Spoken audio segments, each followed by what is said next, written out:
নমস্কার, আমি দীপমাল্য আর আপনারা শুনছেন শনিবারের অমানিসা সিরিজ প্রেজেন্টেড বাই পণ্ডিত মশায়ের গল্প, যেখানে আপনি ভূতকে বিশ্বাস করুন বা না করুন, ভূতকে আপনি সম্পূর্ণরূপে অস্বীকার করতে পারবেন না।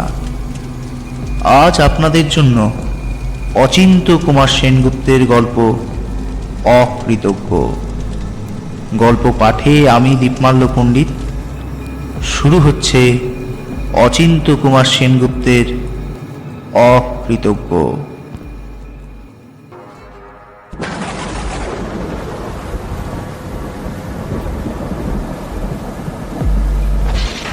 ছোট পাড়াগেয় শহর, ঢালা মাঠ, অনেকটা দূরে দূরে কয়েকখানা টিনের ঘর। ঘরগুলো ছুঁয়ে ছুঁয়ে আঁকা বাঁকা কাঁচামাটি রাস্তা। বিকেল থেকে বৃষ্টি হচ্ছে, পথে লোকজন নেই, একটা গরুর গাড়িও চলছে না। সবে সন্ধে, কিন্তু মনে হচ্ছে যেন মাঝরাত। পৃথিবী যেন ভয়ে চোখ বুজে আছে, এমনই অন্ধকার। চলছে এক টানা ধারাবাহিক বৃষ্টি। শূন্যময় শোনাচ্ছে একটা কাতর গোঙানির মতন। তাতে শরীরে ঘুম না এসে আসে একটা ক্লান্তিকর বিভীষিকা। বৃষ্টির কাতরতা ছাড়া কোথাও এতটুকু শব্দ নেই। না বইছে জোলো হাওয়া, না ডাকছে একটা ঝিঝি।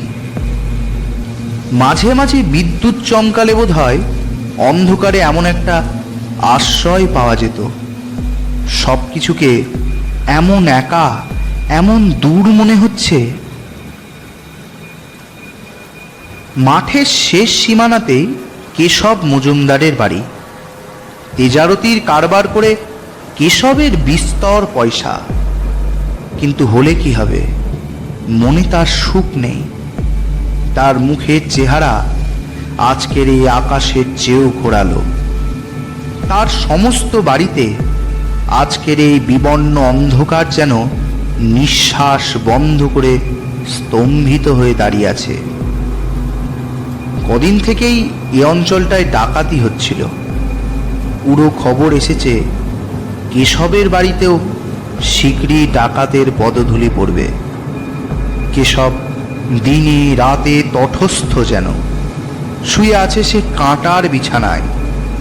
লাঠি, সোটা, হাতিয়ার, বন্দুক সব সে হাতের কাছেই জোগাড় করে রেখেছে বটে, কিন্তু মনে তার তবুও স্বস্তি নেই। চোখে একটু ঘুম জড়িয়ে এলে মনে হয় তার গায়ে যেন কে সুড়সুড়ি দিয়ে দিচ্ছে। চোখ খাড়া রেখে জেগে থাকলে মনে হয় পিছনের দেওয়ালে কার যেন এই ছায়া পড়ল। তারপর আজ যা বৃষ্টি শুরু হয়েছে, প্রতিক্ষণে মনে হচ্ছে এই যেন কারা এলো, এই যেন শোনা গেল কাদের চাপা গলার ফিসফিসানি। বৃষ্টির আর বিরাম নেই। জলে কাদায় রাত উঠেছে ঘোলা হয়ে। কেশবের স্ত্রী এলো তাকে অভয় দিতে। বললে, নাও এবার শুয়ে পড়ো।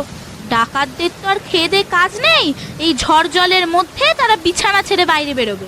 হ্যাঁ, এইবার শুয়ে পড়তে হবে বই কি, কিন্তু বাইরের দরজাটাইকে ধাক্কা দিচ্ছে না?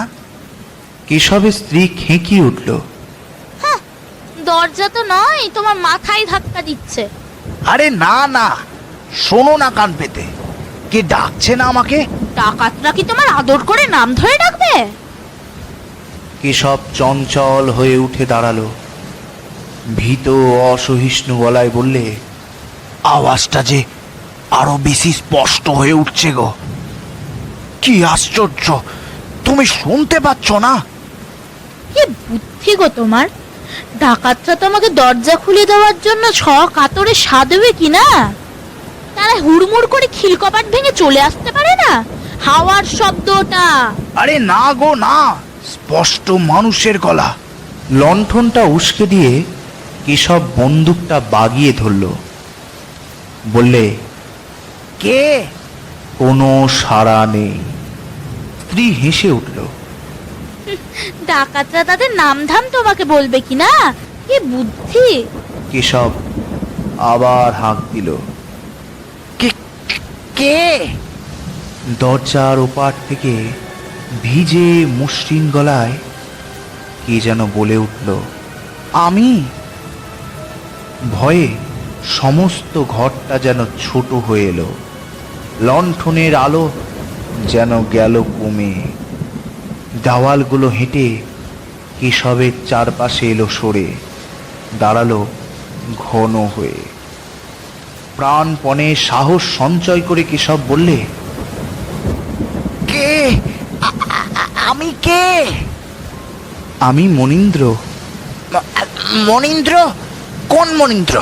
কেশবের গলা চিরে আওয়াজ বেরোলো। ওপার থেকে রাত্রির অন্ধকার যেন কথা বলে উঠল। মনীন্দ্র, আপনার ভাইপো, ব্যান্ডেলে যে কাজ করত, যাকে আপনি ছেলেবেলা থেকে মানুষ করেছেন। দরজাটা খুলুন, বাইরে আর কতক্ষণ দাঁড়িয়ে থাকা যায়? কে মনি? কতদিন পর! উৎসাহিত হয়ে কেশব দরজা খুলতে যাচ্ছিল, স্ত্রী তাকে বাধা দিল। গলা নামিয়ে ফিস ফিস করে বলল, কে না কে মনির নাম হারিয়ে এসেছে। খবরদার, দরজা খুলো না বলছি, নইলে ৩-৪ বছর যেদিকে মারায়নি সে বলা কওয়া নেই, হঠাৎ এসে দরজায় ঘা মারবে, তাই দুর্যোগের রাতে। কি বুদ্ধি তোমার! পাশের জানলাটায় ছিটকানি লাগানো ছিল না। মণি হঠাৎ তার ভিতর দিয়ে তার একখানি হাত বাড়িয়ে দিল, রোগা লিকলিকে সরু একখানি হাত। বললে, আলোটা নিয়ে আসুন, দেখুন সেই ছোটবেলায় কবজির কাজটা কেটে গিয়েছিল, সেই দাগ কিন্তু এখনো স্পষ্ট অটুট আছে। খুলে দিন দরজাটা, জলে আর কতক্ষণ এভাবে দাঁড়িয়ে থাকা যায় বলুন?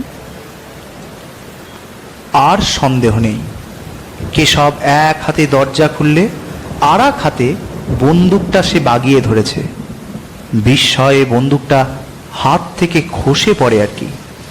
সত্যি সত্যি সামনে মণি দাঁড়িয়ে। হাসি মুখে মণি বললে, আমাকে সংবর্ধনা করবার এই অদ্ভুত আয়োজন দেখছি যে। লজ্জায় বিমর্ষ হয়ে কেশব বললে, কিছু মনে করিস নে, আজকাল এদিকে বড্ড ডাকাত পড়ছে, তাই সবসময় এমনি সাবধান হয়েই থাকি।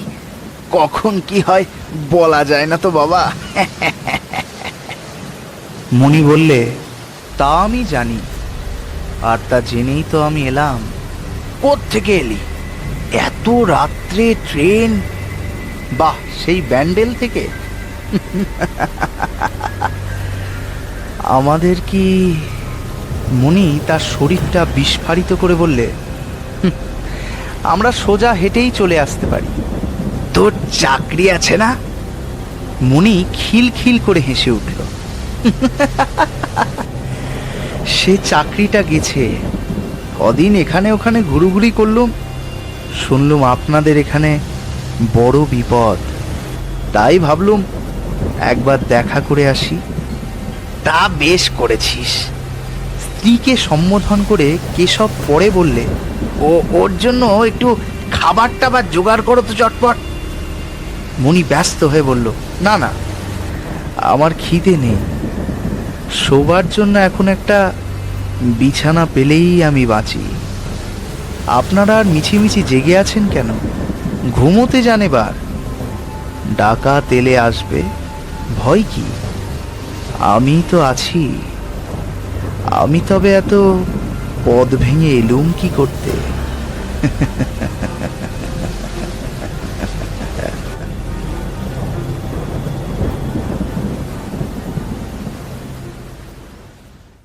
মনির খুড়িমা মুখ বেঁকিয়ে বললেন, চাকরি খুইয়া কি এখন থেকে এখানেই তবে শেকড় গজিয়ে বসবে নাকি? খাকার ভাত খুব সস্তা পেয়েছো না? না, মণি গম্ভীর মুখে বললে, কাল ভোরেই আমি আবার চলে যাব। তবে এক রাত থেকে তুমি কি এমন সাহসের ভোজবাজি দেখাবে শুনি? তবু তো একটা রাত আপনারা নিশ্চিন্ত হয়ে ঘুমাতে পারবেন, সেইটাই বা কি কম কথা? মণি কিরকম অদ্ভুত করে হাসল, বলল, ঘুমে আমার চোখ ঢলে আসছে, শিগগিরই বিছানা করে দিন। আর এই বাইরের ঘরটাই বা মন্দ কি? আমার আর কিছুতেই ভয় নেই।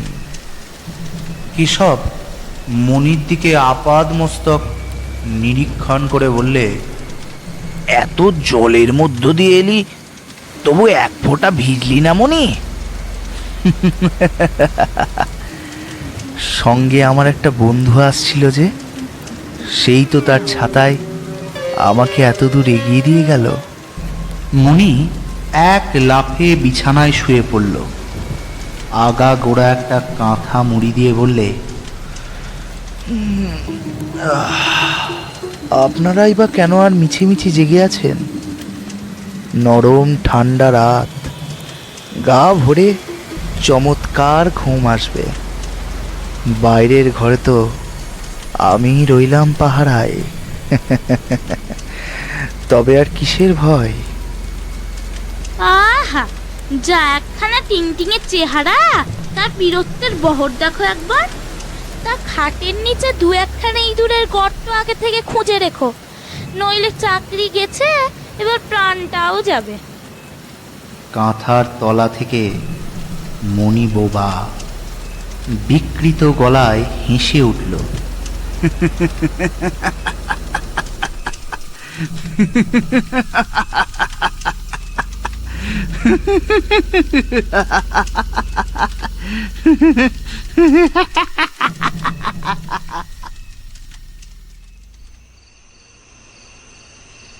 বৃষ্টি থেমে গেছে, আকাশ এসেছে মরা মুখের হাসির মতন ফ্যাকাশে হয়ে।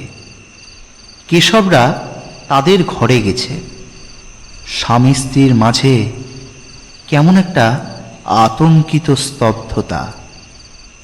স্ত্রী বললে, ওই লোকটাকে যে তুমি পরিপাটি করে বিছানায় ঘুম পাড়িয়ে এলে, সেই সত্যি তোমার ভাইপো তো? কেশব ভীত অথচ সস্মিত মুখে বললে, বাহ, মনিকে তুমি চেনো না?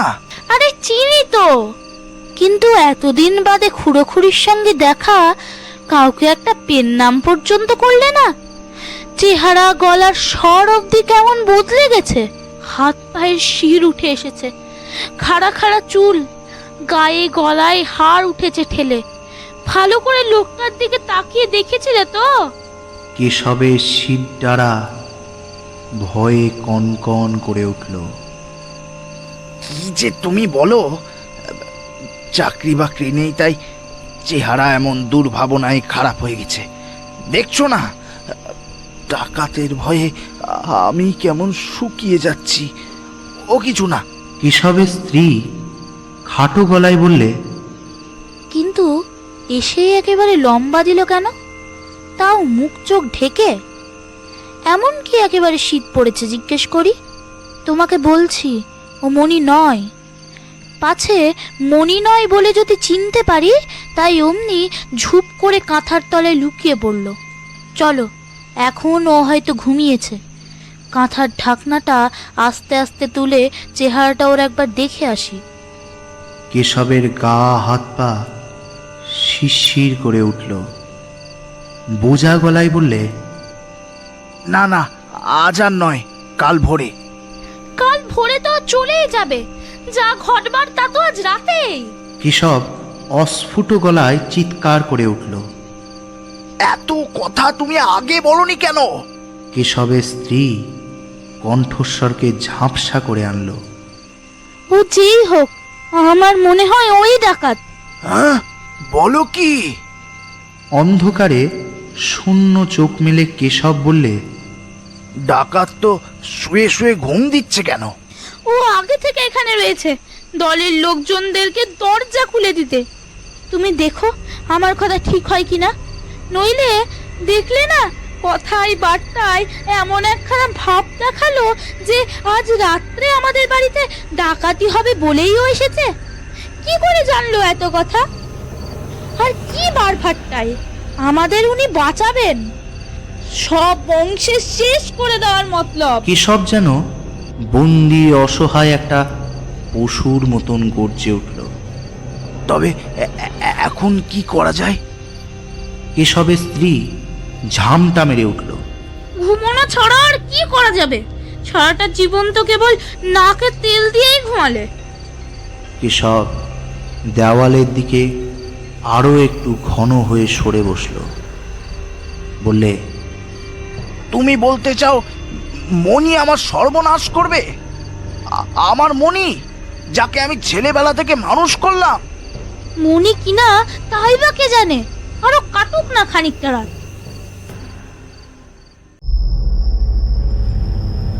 আরো খানিকটা রাত কাটল। কোথাও কোনো সারা শব্দ নেই। বাইরের ঘরটা ঘুমে একেবারে মুছে গেছে। একটা নিঃশ্বাস পর্যন্ত শোনা যাচ্ছে না। দেওয়ালে পিঠ দিয়ে বসে থাকতে থাকতে কেশবের হালকা একটু তন্দ্রা এসেছিল। হঠাৎ তুমুল একটা গোলমালে তার হাড়ে হাড়ে ঠোকাঠুকি লেগে গেল। গোলমালটা যে কিসের স্পষ্ট সে কিছু ধারণা করতে পারল না। স্তম্ভিত হয়ে এক তাল মাংসের মতন বসে রইল। মনে হলো মরবার আগের মুহূর্তে মানুষ যেন এমনই স্তব্ধ হয়ে যায়। তার পায়ে একটা ধাক্কা মেরে তার স্ত্রী বলল, শুনতে পাচ্ছ না, বাড়িতে ডাকাত পড়েছে। কেশব মূর্ছাহতের মতন বললে, কোথায় কোথায়? গোলমালটা ঠিক আক্রমণের জয়োল্লাস নয়, যেন পলায়মান কতগুলি লোকের ভীত কাতর আর্তনাদ। গোলমালটা বাড়ির মধ্যে না এসে ক্রমশ যেন দূরে সরে যাচ্ছে। ব্যাপার কি? কেশব সাহস পেয়ে বলে উঠল, বন্দুক! আমার বন্দুক কোথায়? বন্দুক! বন্দুকের দরকার ছিল না।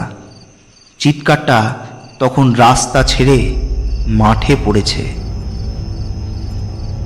বাইরের ঘরে এসে কেশব জানলা খুললে। বৃষ্টির পর আকাশে তখন ঘোলাটে একটা জ্যোৎস্না ফুটছে। সেই আবছা আলোয় স্পষ্ট দেখা গেল এক দল লোক ঊর্ধ্বশ্বাসে প্রাণ নিয়ে ছুটে পালাচ্ছে, ঝোড়ো হাওয়ার চেয়েও দুর্দান্ত গতিবেগে। এক একবার তারা পিছনে ফিরে তাকায়, কি দেখে তারা কে জানে, আবার মাঠের ওপর দিয়ে এলো পাথারি ছুটতে থাকে। ওই এলো, ওই এলো! সবারই মুখে সেই ভয়ার্ত চিৎকার। কেশবের স্ত্রী বললে, এত গোলমাল, রাস্তায় ভিড় জমে গেল, আর তোমার বীর ভাইপোর এখনো ঘুম ভাঙলো না? আর উনি এসেছিলেন আমাদের ধনে প্রাণে রক্ষা করতে। কেশব খাটের কাছে এগিয়ে এসে হুঙ্কার দিল, মনে, এই মনে! কাঁথাটা কোথাও এতটুকুও কুঁচকালো না পর্যন্ত। মনে! কে কাকে ডাকছে? কেশব একটা হ্যাঁচকা টানে কাঁথাটা তুলে ফেলল। কোথায় মণি? সমস্ত বিছানাটা তেমনই সাদা, তেমনই পরিপাটি। কোথাও একটা রেখা পর্যন্ত নেই। কি ব্যাপার? বাইরে এসে দেখা গেল ডাকাত সত্যিই এসেছিল। অনেক সব চিহ্ন তারা ফেলে গেছে। ছোড়া, শাবল, মুখোশ, লোহার ছোট ছোট ডান্ডা, একজন এমনকি এক পাটি জুতো। পালাবার তারায় কারোরই কোনো দিশা ছিল না। কিন্তু মণি গেল কোথায়? কেশবের স্ত্রী বললে, এই সামান্য ব্যাপারটা তুমি বুঝতে পারছো না? বিটের পুলিশ কোথাও এদিকে টহল দিচ্ছিল হয়তো, তাই দেখে ডাকাতরা চোঁচা ছুটে পালিয়েছে। আর উনি, তোমার মণি, হচ্ছেন ডাকাতদের দলের সর্দার। কি করে আর শুয়ে থাকেন বলো? ওদের সঙ্গে উনিও দিলেন দৌড়। কেশব হতবম্ব হয়ে বললে, হ্যাঁ, তাই হবে। বলি তাই যদি না হবে তবে ও ফিরে আসতো না। ডাকাত তাড়িয়ে দেওয়ার যদি ওর এতই মুরত থাকতো তবে নিজেও সে সেই সঙ্গে পালিয়ে যাবে কেন? ঠিক বলেছ, নইলে ওই বা সেই সঙ্গে পালিয়ে যাবে কেন? কেশবের এতক্ষণে বুদ্ধি খেলল। পরে ঢোক গিলে বললে, কিন্তু কিছু নেবার চেষ্টা না করেই দলকে দল পগার পার হয়ে গেল, এও তো একটা রহস্য বটে। কেশবের স্ত্রী মুখ ঘুরিয়ে বলল, রহস্য না হাতি? না পালালে দেখতে ওই ভাইপোটিই তোমার বুকে ছুরি বসিয়ে দিত। দেখো না, আসুক না পুলিশ। দলের সর্দারকে যখন চিনতে পেরেছি তখন আর কোনো ভাবনা নেই।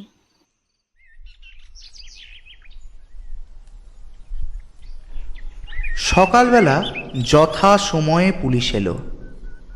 কেশব মনীন্দ্রের নাম ধাম জ্ঞাতি গোষ্ঠী সব পরিচয় দিয়ে হঠাৎ বেদনায় উচ্ছ্বসিত হয়ে উঠল। কি দারুণ অকৃতজ্ঞ ভাবুন! আমি তাকে ছেলেবেলা থেকে মানুষ করেছিলুম, আর সে এসেছিল আমারই বুকে ছুরি বসাতে। তাকে দিলুম আশ্রয়, আর তার কিনা ছিল এই মতলব। কেশবের স্ত্রী ঘর থেকে মুখ ঝামটা দিয়ে বললে, আমি তো তখনই বলেছিলুম। ডাকাতদের সর্দার ও 10টা বছর জেল চাই দারোগাবাবু, হাড়ে হাড়ে শয়তান। নইলে কোনোদিনও কেউ খুড়োর বুকে ছুরি বসাতে পারে? হ্যাঁ, ওই ছুরি প্রায় বুকে বসাচ্ছিল আর কি, আর 1 ইঞ্চি নামলেই সাবার, ভাবতেই গায়ে কাঁটা দিচ্ছে। দারোগাবাবু জিজ্ঞেস করলেন, আপনি কি করলেন? কেশব লাফিয়ে উঠল। বন্দুক, আমার বন্দুক আছে যে, খপ করে তাই উঁচিয়ে ধরলুম। ভয়ে সে চেঁচিয়ে উঠল। মুখ থেকে মুখোশ গেল খসে, দেখলুম স্পষ্ট মনীন্দ্র। ব্যান্ডেলে সে কাজ করে আমার আপন ভাইপো। রাতে যে ঘরে লণ্ঠন জ্বালিয়ে রাখি, চিনতে দেরি হবে কেন? তারপর তারপর কি হলো? ছুট দিল লম্বা। যা ছিল যন্ত্রপাতি সব ফেলে গেল। কেশব গর্বে টকবক করে উঠল। বন্দুকের সঙ্গে পারবে কেন বলুন? ঘোড়াটা টিপতে গেলুম, পারলুম না দারোগাবাবু। শত হলেও তো নিজের বংশের রক্তপাত।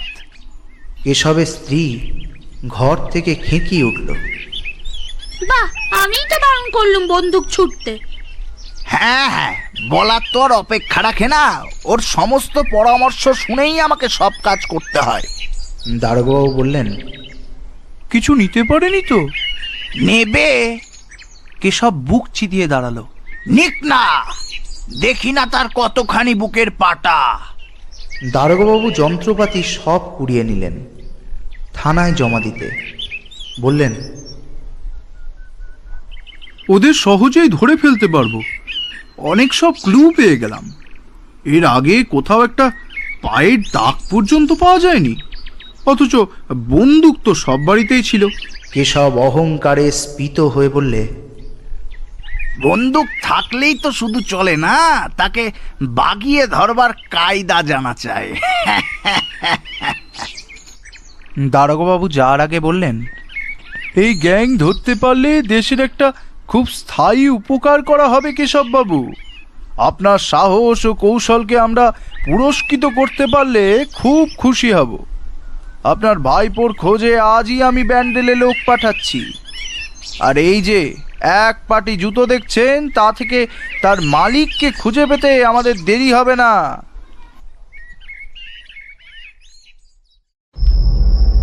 আবার রাত এলো ঘনিয়ে। আজকে আর বৃষ্টি নয়, ফুটফুট করছে জ্যোৎস্না। দিয়েছে এলোমেলো হাওয়া। লণ্ঠন নিভিয়ে কেশব বাইরের ঘরে তার মশারির মধ্যে এসে ঢুকল। চারিদিকে ভালো করে গুজে সে নিশ্চিন্ত হয়ে শুয়ে পড়ল। হঠাৎ দেখতে পেল মশারির ভেতর ঠিক তার গলার ওপর কার একটা হাত। তেমনি রোগা, সিটে, লিকলিকে। আঙুলগুলো সাপের মতন পিছল, আঁকা বাঁকা। আঙুলগুলো তার গলার ওপর আলগোছে সুড়সুড়ি দিয়ে দিচ্ছে। প্রাণপণে চোখ বুজে সমস্ত শরীর কঠিন করে কেশব চেঁচিয়ে উঠল। কে কে? মশারির বাইরে থেকে স্পষ্ট উত্তর এলো, আমি আমি চিনতে পারছেন না? দেখুন দেখুন, কবজির দাগ দাগ। কেশব ভয়ে ভয়ে চোখ মেলল। মশারির বাইরে কারোর কোনো অস্তিত্ব আভাস নেই। বন্দুক! আমার বন্দুক কোথায়? বন্দুক! কেশব ধর্মর করে উঠে বসল। নামতে গেল খাট থেকে।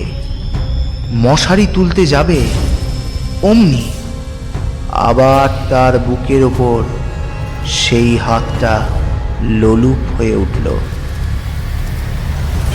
আমি আপনাকে খুন করতে এসেছিলাম না? আমি খুব অকৃতজ্ঞ। স্পষ্ট পরিচিত গত রাত্রির কণ্ঠস্বর। কিন্তু চোখ কচলে কেশব চেয়ে দেখল ঘরে বাইরে ঝিমঝিম করছে শূন্যতা। বন্দুক! আমার বন্দুক নিয়ে আসো শীঘ্রই! আমার বন্দুক নিয়ে এসো! কেশব দ্রুত পায়ে নিচে নেমে এলো। ছুটে গেল দরজার দিকে। পা দুটো নিমেষে পাথর হয়ে গেল। দরজার কাছে একটা চেয়ার টেনে মণি গা এলিয়ে বসে আছে। হ্যাঁ, এ কি মণি যে? তুমি কোত্থেকে? কেশব একেবারে বসে পড়ল। মণি নির্লিপ্ত গলায় বললে, কাল যেখান থেকে এসেছিলাম কি মনে করে তা জিজ্ঞেস করতে পারি? ধরা দিতে এসেছি। আপনি থাকতে পুলিশ কেন আর কষ্ট করে ধরে বলুন? পুরস্কারটা আপনারই হোক না। আহা, সে কি কথা? তুমি আমার আপন ভাইপো, তোমাকে ধরে দেব কি? বসো, তোমার খুড়িমাকে একটু ডেকে আনি। এসব ভিতরে চলে যাচ্ছিল, দরজার ওপর আবার সেই হাত ঝুলছে। বন্দুক আনতে যাচ্ছেন? বন্দুকে আমার আর কিছুই করতে পারবে না। বসো, একটা কথা বলি। কাল আমি ডাকাতের দাঁড়িয়ে দিয়েছিলাম। আপনি আমাকে মানুষ করেছেন, সে কথা আমি ভুলিনি। কিন্তু কি করে তাড়ালে? আমি যে ম্যাজিক জানি, সেই ম্যাজিক দেখাতে তারা চম্পট দিবে। দেখবেন সেই ম্যাজিক দেখবেন।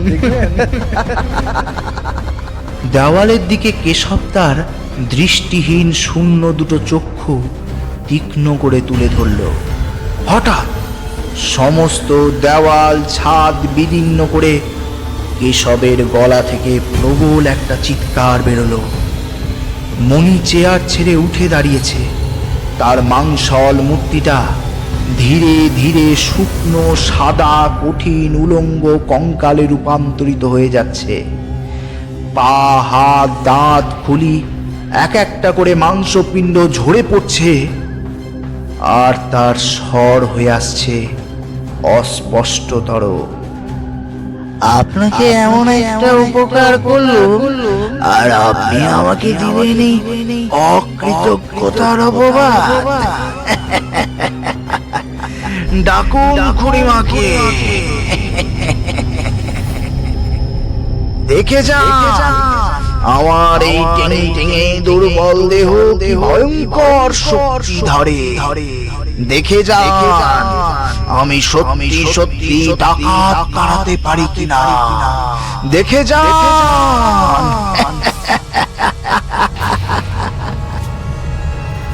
হাওয়ায় সেই খণ্ড খণ্ড সাদা হাড়গুলি হাহাকার করে উঠল।